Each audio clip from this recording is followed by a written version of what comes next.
Fairness akla, ha? Binigyan mo lang attitude yang si Mr. D. Hindi siya nakaubra. Eh di ba nga, sabi ko sa inyo, huwag kayong magpapakita ng kahinaan sa kanya para hindi niyo tayo tinatarayan. Mr. D. Ha?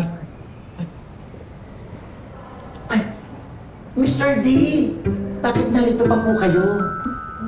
Na-traffic ang driver ko, so now I'm here, stuck for another hour. Fantastic, di ba? Yeah, fantastic.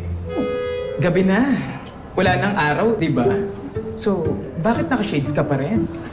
Opo, gabi na nga po, pero nasisilaw pa rin po ako Saan? sa inyo. Because you're a superstar. Oh, talaga. Alam mo ikaw rin, para kang between yan. Ay, talaga po? Between walang meaning.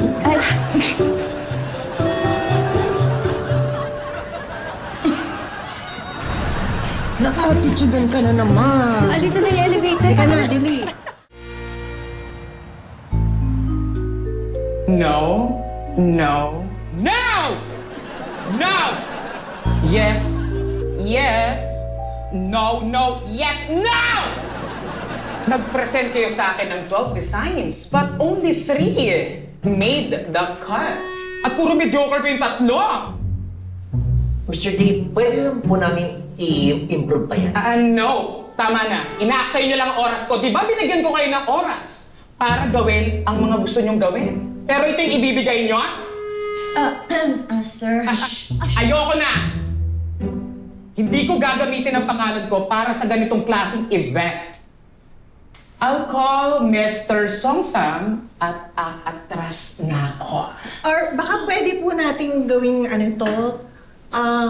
Save your excuses, darling. Dahil kung gusto ko ni Mr. Songsam at ng PM, ako dapat ang masusunod. No buts, no ifs, no maybes.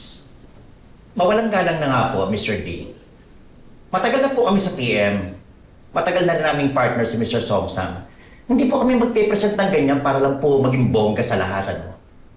Alam po namin na ito ang kailangan ng PM at ng kumpanya ni Mr. Songsang. Sinasabi mo bang mali ako? Ang sinasabi ko lang po, makinig sana kayo kahit saglit.